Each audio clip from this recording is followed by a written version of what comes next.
U.S. and Soviet Union had a conflict which started when the U.S. installed missiles in Turkey, making the Soviets feel threatened and installed missiles in Cuba in return. Between October 16 through October 28, many events happened that could have ended in a nuclear war. Before tensions could grow any tighter, Soviet Premier Nikita Khrushchev compromised with U.S. President John F. Kennedy by making a deal that if we take our missiles out of Turkey, the Soviet Union will take their missiles out of Cuba. The overall cause of the Cuban Missile Crisis was the Cold War conflict between the U.S. and Soviet Union. There are other reasons such as the Bay of Pigs, but they all stem from this cause.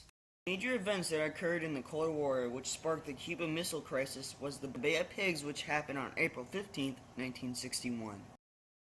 It was a battle between capitalism and communism. Complete government control versus free enterprise. Communism wasn't just spreading in the East, it was spreading in the West in Cuba. Cuban dictator Fidel Castro came to power in 1959 after overthrowing Prime Minister Batista in a military rebellion. There were several attempts to get rid of Castro, but they all failed, most notably the Bay of Pigs. The first mishap of the Bay of Pigs occurred on April 15, 1961, when 8 bombers left Nicaragua to bomb Cuban airfields. The CIA had used obsolete World War II B-26 bombers and painted them to look like Cuban Air Force planes. The bombers missed many of their targets and left most of Castro's Air Force intact. As news broke of the attack, photos of repainted U.S. planes became public and revealed American support for the invasion. President Kennedy had to cancel a second airstrike. On April 17th, the Cuban exile invasion force known as Brigade 2506 landed at beaches along the Bay of Pigs and immediately came under heavy fire. Cuban planes strafed the invaders, sank 2 escort ships, and destroyed half of the exiles' air support. Bad weather hampered the ground force, which had to work with soggy equipment and insufficient ammunition.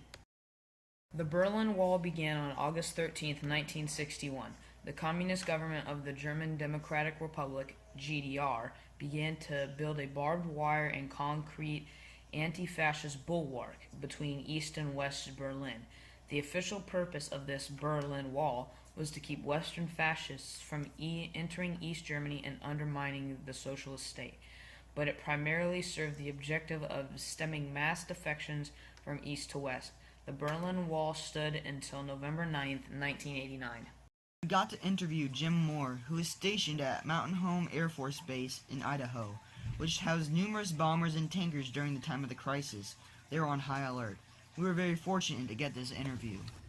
Russia knew that we had these missiles in Turkey, and they knew that we had intercontinental missiles, which they didn't think was quite ready. So anyway, they decided that since we had these short-range missiles in Turkey, they would put some short-range missiles in Cuba. Tuesday, October 16, 1962. President Kennedy is informed that the Cubans are holding Russian intercontinental ballistic missiles in Cuba, or ICBMs for short. We couldn't handle that because a missile sitting in Cuba, even a missile of that size, could hit St. Louis. He's showing pictures taken a day before by a U-2 spy plane that flew over the Cuban build site. President Kennedy convenes his executive committee to consider America's options. After several hours of debating, President Kennedy opted to take the diplomatic approach. On Thursday, October 18th, President John F. Kennedy met with Soviet Foreign Minister Andrei Gromyko and advises him that America will not tolerate Soviet missiles in Cuba, but Gromyko denies Soviet weaponry in Cuba. That statement also was false. The next day, President Kennedy meets with the Secretary of Defense, Robert McNamara, and members of the Joint Chiefs of Staff as they discuss their military options. Unmistakable evidence has established the fact that a series of offensive missile sites is now in preparation on that imprisoned island. The purpose of these bases can be none other than to provide a nuclear strike capability against the Western Hemisphere. Sunday, October 21st, after several more days of discussion, President Kennedy decides on naval blockade of Cuba. To halt this offensive buildup, a strict quarantine on all offensive military equipment under shipment to Cuba is being initiated. The blockade was used to block Russian freighters from entering and resupplying Cuba. We also got to interview Ivan Jocelyn, who was a naval commander at the time of the crisis. Them putting any live missiles down there and missile launchers in Havana, and the United States had told the Soviet Union, don't you send any more of those components down there to Havana, because if you send missile components and we know that they go on board, we're going to sink the ship that has it. Have set up they didn't call it a blockade, because a blockade is an act of war. They called it a quarantine. Thursday, October 25th, several more days in getting support from the OAS to quarantine Cuba, the U.S. Ambassador Adlai Stevenson confronts the Soviets at the UN, but they refuse to answer, where Stevenson then gives his most famous quote. I'm prepared to wait for my answer until hell freezes over, if that's your decision. And I'm also prepared to present the evidence in this room. During a surveillance mission on October 27, Rudolph Anderson was shot down over Cuba in his U-2 spy plane. He was the only man killed in action by enemy fire during the crisis. After his death, President Kennedy awarded him with the Air Force Cross, as well as the Air Force Distinguished Medal, the Purple Heart, and the Chinese Award. October 28th. The crisis comes to a close when Russian Premier Nikita Khrushchev writes a letter to President Kennedy, stating that they will take out all their ICBMs from Cuba if the U.S. takes out all their missiles from Turkey. We put in what they call a medium missile.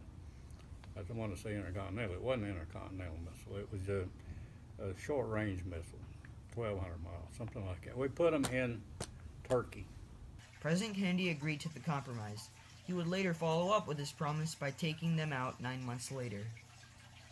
There are many short-term and long-term effects of the Cuban Missile Crisis. The short-term effect of the Cuban Missile Crisis was that people were relieved that there was no nuclear cataclysm.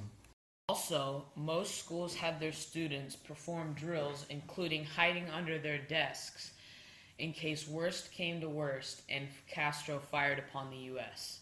The long-term effect of the Cuban Missile Crisis was the tensions between us and Russia did not change, as the Cold War lasted for almost 3 more decades. We did not trust the Russians during the Cold War, and we still don't trust them till this day.